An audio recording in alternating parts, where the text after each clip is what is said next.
Բարի երեկո, սիրելի հետևորդներ, սկսում ենք մեր հերթական լայվը հոգեսոցիալական կարգավորման կենտրոնից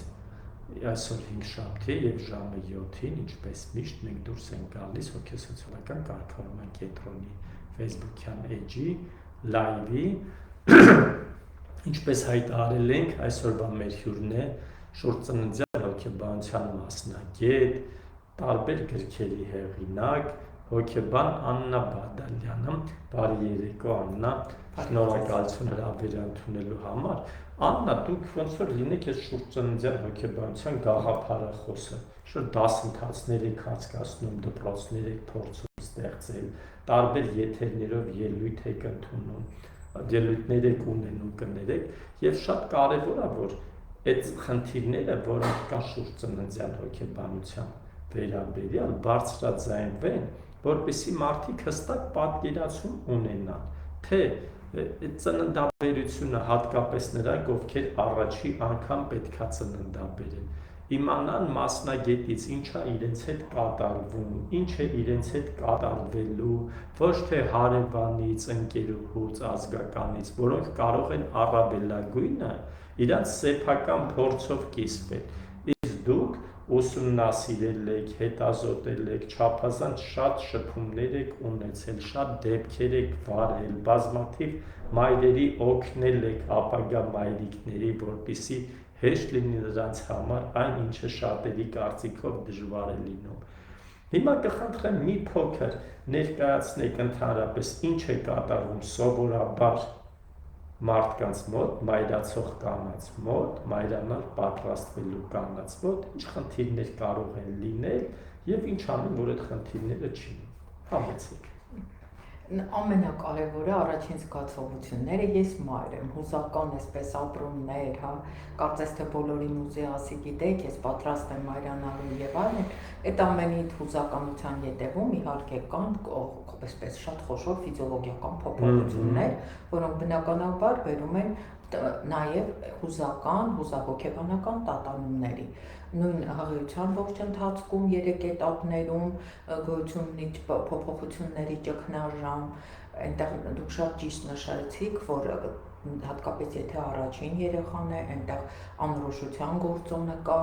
չնայած հղիությունը շատ անհատական երևույթ է եւ կապ չունի առաջին, երկրորդ, երրորդ, յուրաքանչյուրը յուրովի այդ հուզական բեռը կրում,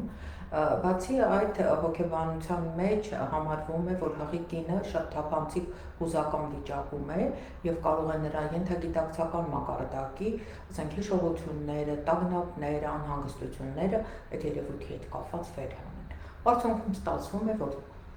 տարբեր ոլորտում, այսպես հուզական ոլորտում, ֆիզիոլոգիական ոլորտում կինը ունենում է փոփոխությունների ճգնաժամ։ Ու պետք է կարողանա դիմակայել, պետք է կարողանա հաղթահարի, այնպես անի, որ հղիությունը դառնա իր կյանքի լավագույն շրջանը։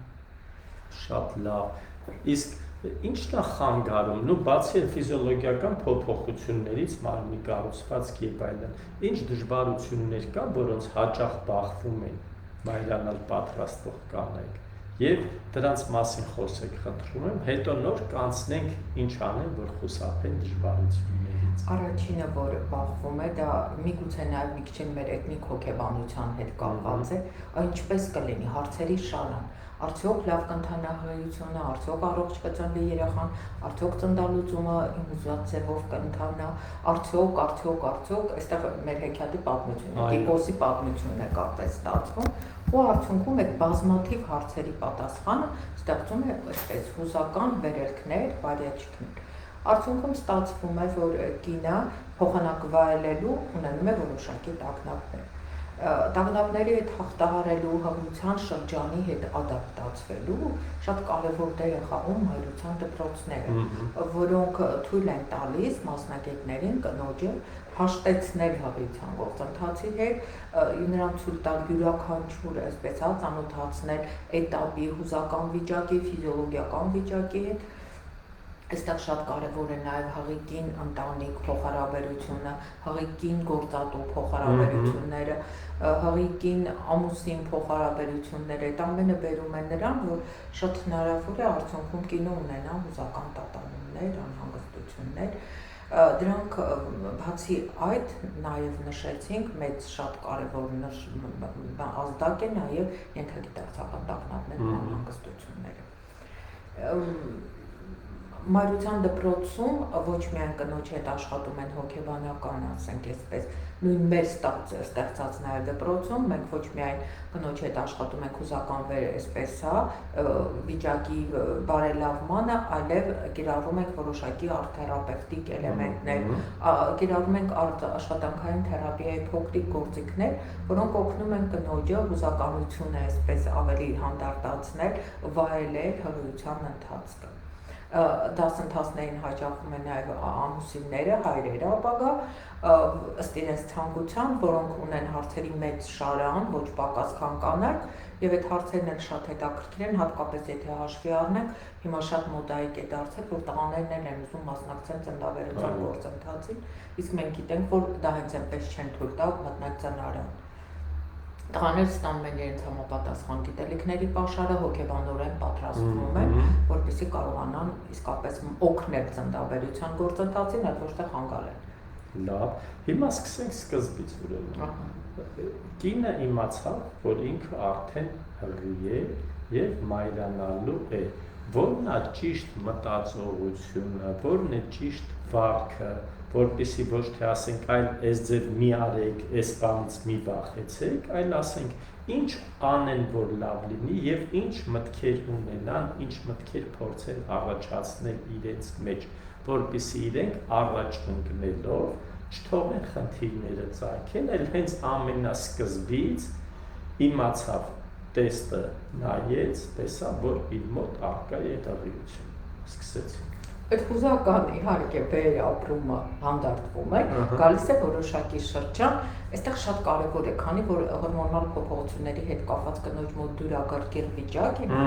շատ կարևոր է, որ յուրաքանչյուրը չլինի խորհրդատու, որտեղ յուրաքանչյուրը յուրովին խորհուրդներ է տալիս, ելնելով իր անձնական ֆիզիոլոգիական վիճակից եւ այլն անձնական հուզական վիճակից, իր անձնական մարդ-տեսակից,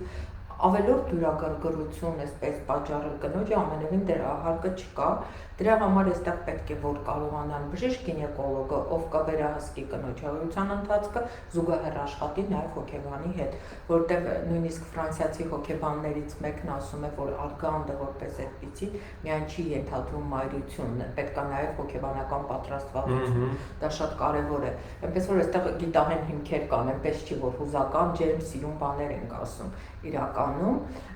Հիմա, ուրեմն առաջինը, երբ որ իմացավ, որ իր մոտ առկա է հղիություն, անմիջապես դիմում է իր պոլիկլինիկա, որտեղ կա կանանց կոնսուլտացիա, կանգնում է հաշվառման, ընդ որում այդ ամբողջ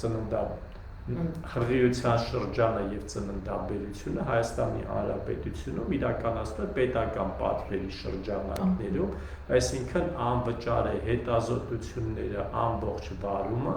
ձեր տեղամասային պոլիկլինիկայում կամ այնտեղ որտեղ կա պետպատվեր եւ թույլատրված է հաճախել։ Դիմեց գինեկոլոգ, էլ ինչ անում։ Դիմեց գինեկոլոգին, բնականաբար գրանցումը եղավ, այնտեղ կա նաև մայրության դպրոցներ, այնտեղ նա պետք է սերտ կապեր հաստատի նաև հոգեբանի հետ, արդյունքում կստացվի, որ իսկապես ինքը ապահով ձեռքեր ունի։ Պոլիկլինիկաներում կան հոգեբաններ։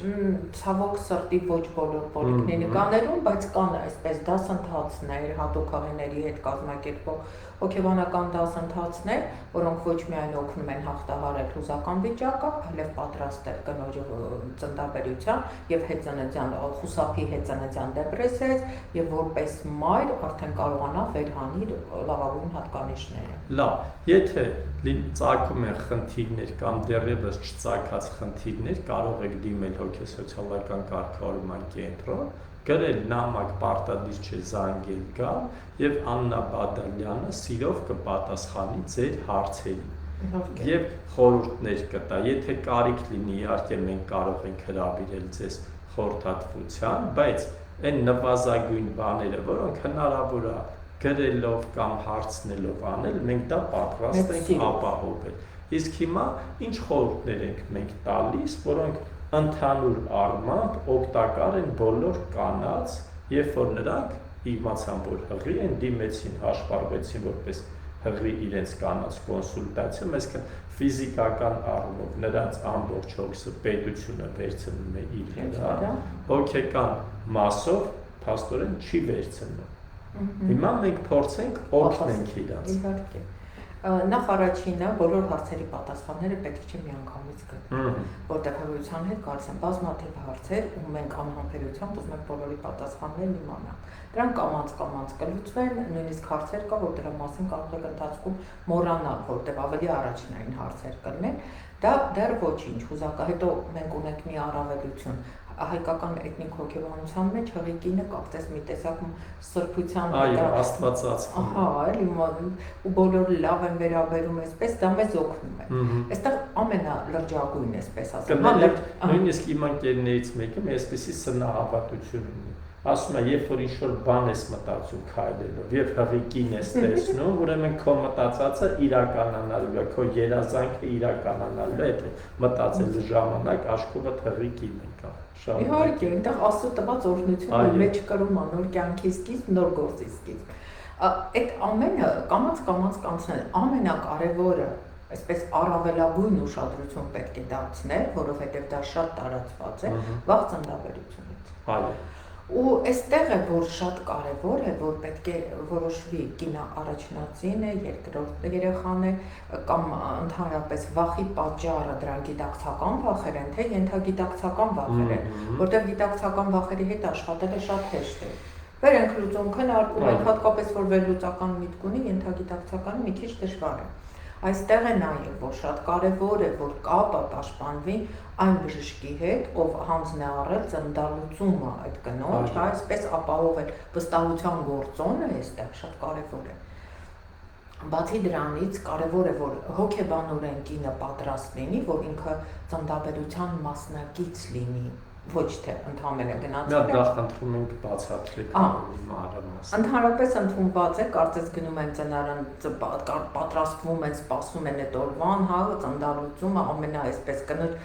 հղիության գագաթնակետն է հուզական, նույնիսկ ես հուզվեցի, դա շատ կարևոր պահ է, բայց խնդիրը նրանում է, որ եթե դա առաջնածին է, կինը չի պատկերացնում, նույնիսկ այդ ծնարանը ինչպեսին պետք է լինի, բժիշկ գինեկոլոգի հրահանգները, ինչ է իրեն, ասենք, հրահանգ տալիս բժիշկը, դա ձևական չի, որ այստեղ մի շնչեք, այստեղ խորը շնչեք, այստեղ արագ շնչեք, դրանք օրգանիզմը նաև դու կինը օգնում է, որպեսզի ցավի գործոնը որոշակի առումով նվազի։ Հետո մի հեքիաթ էլ կա։ Ասում են, որ ահա որ ցավ, չգիտեմ, այս կարգի, բայց եկեք նայենք, ասենք, որ դա անհատական է։ Յուրաքանչյուր մարդ ունի իր ցավի զգացողության չափերը, այսպես, ու եթե ինչ-որ մեկը այսպես հեքիաթային նկարագրում է, որ դա անտանելի է, ահա որ ցավ է, կարող է մյուսի մոտ դա շատ հեշտ լինել։ Նույնիսկ կա այս տեսակի մոտեցում, որ եթե բավարար պատրաստված է կինը, ցավը գործնականում շատ չնչինա լինի։ Իհարկե, եւ օգնումը այդ մասնակից, որ ասում եմ, երբ որ ինքը օգնում է, այդ պահին իր օրգանիզմին կարծես հենց ինքն է կառավարում, ոչ թե բժիշկ գինեկոլոգը։ Այստեղ արագ շնչեք, այստեղ արտաշնչեք, այստեղ դրանք այդ փոքրիկ գործիքներ են, որը կնոջը դարձնում է մասնակից իր հաղորդության ավարտին, այսպես ասած։ Եվ արդյունքում ստացվում է, որ դեք կարծես բոլորս կանգ ենք առնում կնոջ վրա, այստեղ մի շատ կարևոր գործոն էլ կա, բայց չէ որ մանկիկի համար, պատրի համար ինքը նոր աշխարհ է գալիս, իր համար նոր լուծում է, լույս, ասենք, ջերմությունը մթնոլորտում, որտեղ ինքը ձևավորվել է, այլևս դա չի, նույնիսկ իզուր չէ, որ նեոնատոլոգներին ասում են, որ նրանք հրեշտակներ են, որտեղ առաջինն են իրենց ձեռքերով ընդունում փոքրիկին, այդտեղ շատ այսինքն երեխայի համար էլ է դժվար։ Եթե կինը կարողանա իր ուղեղում առաջնային դարձնել, օգնի իր փոքրիկին, եթե մինչև այդ մայր-սաղմ հուզական կապը շատ հստակ դրված լինի, ծննդալուծումը կլինի շատ այսպես, հանգիստ, առանց որոշակի բարդությունների։ Այսինքն հղիության ժամանակ փորձում է հուզական կապ ստեղծել ապագա երեխայի հետ մայրը։ Շատ ինչքան սերտ է լինում այդ հուզական կապը, այնքան երեխան ծնվում է առողջ, հուզապես կայուն, այնքան աստղով, այնքան ավելի հեշտ է լինում մոր համար։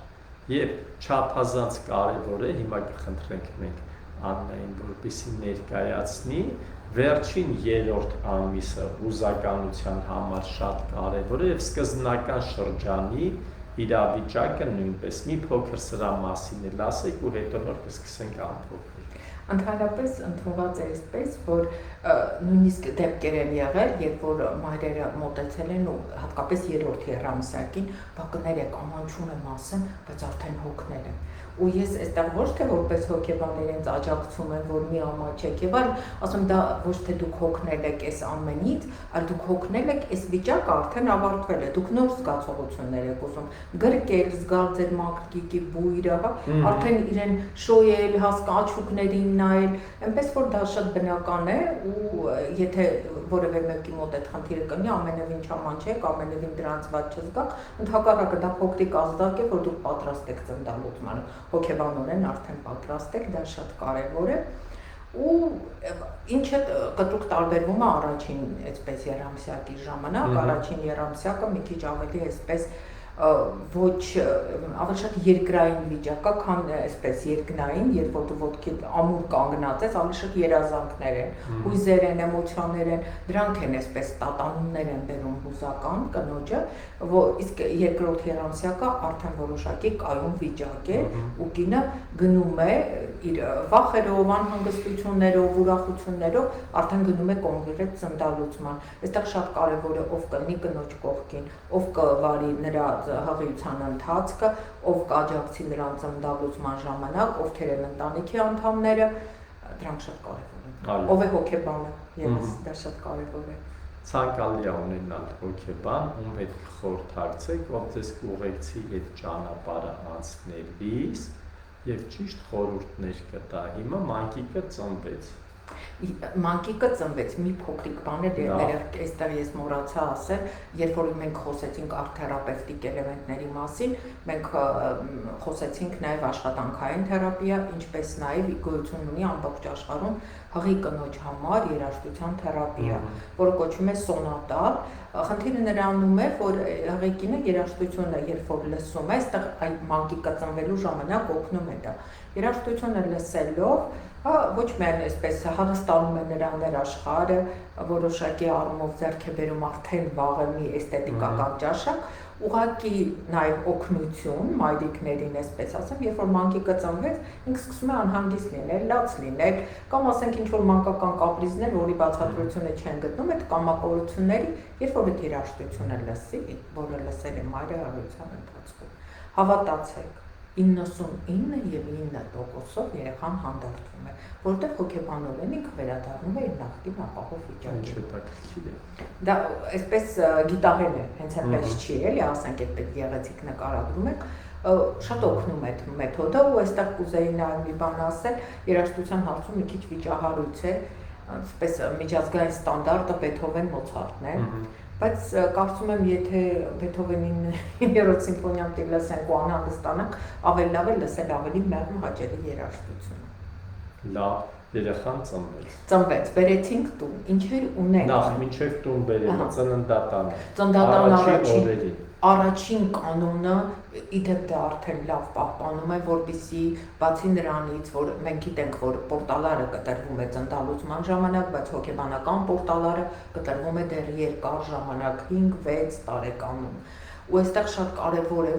որպեսզի երեխային դնեն մոտ կրծքին, ինչի հիմա շատ անում են ու դա շատ կարևոր է, որպեսզի հուզական կապը չկտրվի, խնդիրներ չլինի։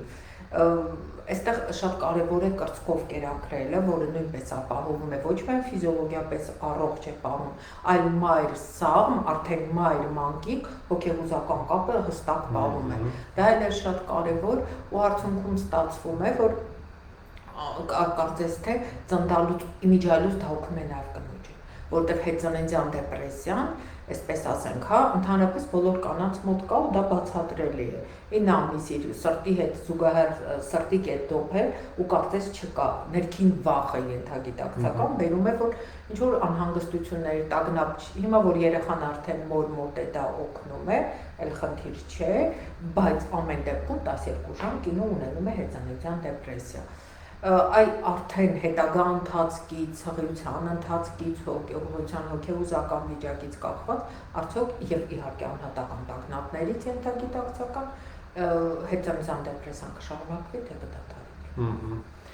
Իսկ սովորաբար դադարում։ Ընդհանրապես ասում են, որ 80% կանանց մոտ բնականաբար դադարում է,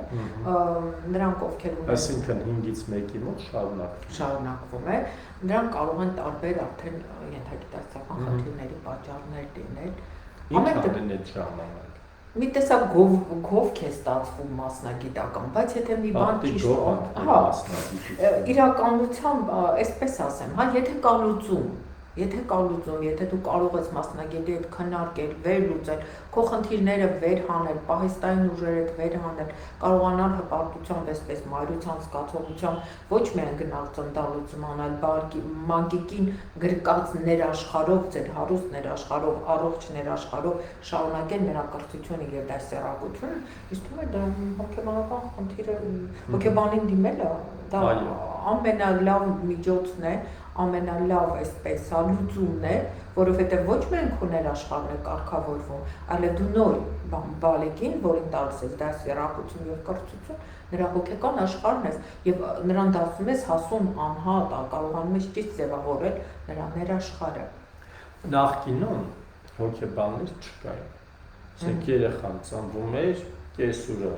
ասում էր ինչա պետք անի, այդ ձևել անում է եւ ոնց որ թե լավ էլ մարդիկ ապրում էին։ Ինչ է իմ այս հոգեբանները մեջտեղ են ընկել, շոր իրանց գովազդ են անում։ Ասեմ այսպես, նախկինում դրան մենք բախվում ենք նույնիսկ լսարանում, լինում է երբ որ հղիների հետ աշխատում ենք, մեկ էլ գալիս է, ասենք, սկիզբն ասում է, ես որ երեխա եմ բերել, հոգեբանի հետ չեմ խորհրդակցել, ինչպես է եղել, կամ ինչ ես խորհուրդ տալիս, եթե քեզ այդ հոտը տհաճ է կողմ գնա, ես որ տհաճ հոտերի մեջ ապրել եմ, շաշ եփել եմ նկատի ունել, ինչ է եղել եւ այլն այսպես, բայց իրականում հետո երբ որ լսում են, հասկանում են, որ ոչ մի վատ բան չենք էլ սովորեցնում։ Այստեղ ասեմ ձեզ, հիմա բոլորս էլ գիտենք, որ ժամանակները փոխվել են, ակտիվությունը, գերակտիվությունը ամեն ոլորտում։ Այսօր հղիկինը կարող է մինչև ծննդալուծում մեքենա վարել։ Այո։ Այսօր հղիկինը մինչև ծննդալուծում կարող է աշխատել։ Իսկ առաջ այնպես չէր, չէ՞, գնացեք, հանգստացեք, ժամանակները փոխվում են, խոշոր քաղաքներում ապրող կանանց ռիթմը ավելի ակտիվ է, բնականաբար է ամենը հենց այնպես չի լինում։ Առաջ հեռուստացույցը անդադ միացած չէր ու շուտ աղջեր լսնի հղի եւ եթե լաչ ծնված երեխայի վրա։ Առաջ լարվածությունները այդքան շատ չէին, առաջվա սնունդը հիմիկվա սնունդը չէր, առաջվա էկոլոգիան հիմիկվա էկոլոգիան չէր։ Եթե այդպես է առաջ իրանք իրաց ծննդաբերում էին, մի հատ ակներ էր գալիս էր, կտրում էր պորտալները, պրծնում գնում էր։ Եթե ժամանակները փոխվում են, մենք էլ պետք է փոխվենք իրենց հետ, այլապես այդ ժամանակները կփոխվեն առանց մեզ, ու մենք կմնանք չփոփոխված ժամանակում ու կունենանք լրջագույն խնդիրներ։ Ինչպես հոգեբանին դիմել չդիմելու հարցերում, այդպես եւ մնացած բոլոր հարցերում։ Աննա, հիմա ձեզ խնդրեմ ամփոփեք ձեր ընդհանուր ուղերձը մեր հետևորդներին, մինչև ընդհանուր ուղերձը ասելը ես ներկայացնեմ, որ առաջիկայում հոգեսոցիալական կարգավորման կենտրոնում լինելու դասընթաց մայրանալ պատրաստող կանանց համար եւ կարող եք գալ մասնակցել, բացի այն ընդհանուր խորհուրդներից, որոնք հիմա տրվեցին, որոնք իհարկե շատ օգտակար են մարդկանց, կունենաք ավելի մանրամասն տեղեկատվություն, ավելի շատ գիտելիք, ավելի երջանկացնելու ձեր հղիությունը եւ հետծննդյան շրջանը։ Հիմա խնդրենք Աննային, ով շուրծննդյան հոգեբան է, բազմաթիվ դասընթացներ վարող, բազմաթիվ ծրագրերի մասնակից եւ ղեկավար, նաեւ մայրության դպրոցների, իր այսօրվա հիմնական ամփոփիչ ուղերձը ներկայացնի մեր հետևորդներին, համեցեք։ Ամենամեծ ցանկությունն է, այսպես ասեմ, մի քիչ հուզական ասեմ, եթե կարելի է, գիտային բոլորն ասում են։ Յուրաքանչյուր կին ունի ցանկություն, որ իր բալիկը լինի աստղով, գեղեցիկ, պայծառ, լուսավոր, հմայիչ։ Իսկ այդ ամենը սկսում է դեռ, ասենք, այսպես, հա, երբ որ դա բանը դեռ փոքրիկ այսպես, հա, պտուղ է, դեռ ինքը, հա, սաղնային շրջանից այսպես։ Ուրեմն եկեք այնպես անենք, որ հղիությունը ես հասկանում եմ, կան դժվարություններ, կան խնդիրներ, կան անհանգստություններ, ի վերջապես կան խնդիրներ ընտանիքում եւ այլն։ Այդ բոլորը իհարկե լուծելի են, եթե դու կինը իր մեջ կրում է նոր կյանքի սկիզբ, եթե կինն իր մեջ կրում է, ասենք, իր երազանքների, հույզերի մանկիկին, դրանք շատ կարևոր բաներ են։ Ուրեմն պետք է կենտրոնանալ նրա վրա, որ հղիությունը դառնում է մեր կյանքի լավագույն շրջանը։ Ու այսպես մտածում ենք, իսկ ի՞նչն է ինձ խանգարում, որպեսզի այդ շրջանը, ասենք, այդպես ես չեմ կարողանում վայելել։ Այս կետերը, ինչ պետք է անեմ դրա համար, առաջնային կետերը, որոնք դուք ունակ եք հաղթահարելու, ինքնուրույն, իհարկե ձեր ամուսնու հետ շատ կարևոր է, երբ որ յուրաքանչյուր հղիության ընթացք շատ այսպես ջերմացնում է ամուսինների փոխհարաբերությունները, իրենք ավելի միասնական են դարձում, դա էլ օգտագործեք ձեր ընտանեկան կյանքը թարմացնելու համար, դրանք շատ կարևոր գործոններ են։ Ուրեմն, եթե գտնում եք, որ կան կետեր, որոնք դուք չեք կարող, ասենք, ինքնուրույն, ձեզ ինչ-որ մեկը պետք է փոքրիկ նեցուկ, ապա մի վարանեք, դիմեք մասնագետի, այսօր բավականին լավ հայկական, ես կարող եմ ասել, որ հոգեբանական դպրոցները բավականին լավ զարգացած են եւ յուրաքանչյուր մասնագետ ձեզ կարող է աջակցություն ցույց տալ։ Այսպես ջերմ չասեմ, բայց ավելի շատ վստահելի հարաբերություններ ստեղծեք այն բժշկի հետ, ով պատասխանատվություն կկրի ձեր ծննդալուծումը հասցնել լավագույն ավարտի, որովհետև վստահության գործոնը դա կարելի ասել 90 եւ 9% օգնում է հեշտ ծննդաբերելուն։ Կարողացեք իրազեկված լինել, բայց խնդրում եմ ոչ թե ասենք ինչ որ այսպես փոքրիկ նյութեր, որոնք տեղադրվում է ինտերնետում, մասնագետներից, հենց կոնկրետ մասնագետներից, որոնք աշխատում են այդ ոլորտում, որոնք կարող են ձեզ անհատական վերաբերվել, ոչ թե ընդհանուր ինչ որ հոդվածներ գրվի դրա մասին։ Եվ արդյունքում կստացվի, որ ոչ միայն դուք կկարողանաք հղիությունը նորմալ ընթացք տանել, այլև խուսափել հետծննդյան դեպրեսիայից, ունենալ հիանալի ծննդալուծում եւ շարունակել դասերակել ձեր բալիկին ինչպես ցանկանում եք, այսինքն ձեր տանը այսպես թրջկոտի ձեր երազանքների այսպես պտուղը։ Շնորհակալություն Աննա, շատ շնորհակալություն սիրելի հետևորդներ, հիշեցնեմ, որ մեր հյուրն է